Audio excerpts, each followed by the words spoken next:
भीड़ होखेला भारी भारी बुला जइबू भीड़ होखेला भारी बुला जइबू। Music by Uday Sah. Presented by Saty's Films. नवमी के मेला घुमा दीही जी, मैया के दर्शन करा दीही जी। ए जी सुना तानी बोला नवमी के मेला घुमा दीही जी, मैया के दर्शन करा दीही जी। बात मान धनी गड़बड़ा जइबू बात मान धनी गड़बड़ा जइबू भीड़ होखेला भारी बुला जइबू भीड़ होखेला भारी बुला जइबू।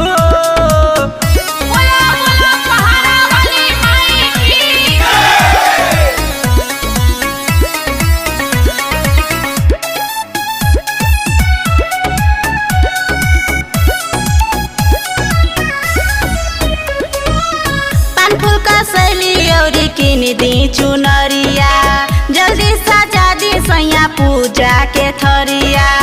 एह महंगाई में चुनरी कैसे किनाई।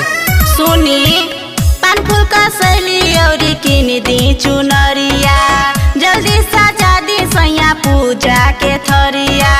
बढ़ल महंगाई चुनरी कैसे किनाई बोलो ये धनी कैसे समझाई। जिद कर जनी जहुआ जइबू भीड़ होखेला भारी बुला जइबू।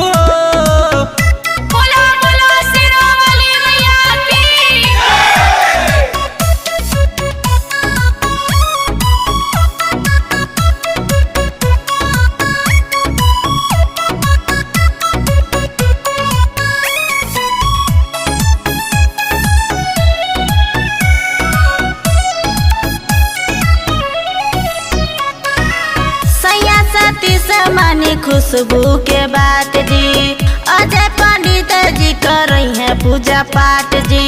बुझनी की ना अच्छा ठीक बा नहीं जदि मन बूत चलो ये धनी देवरु सुदर्शन से ले ली हमन सच कहिले धनी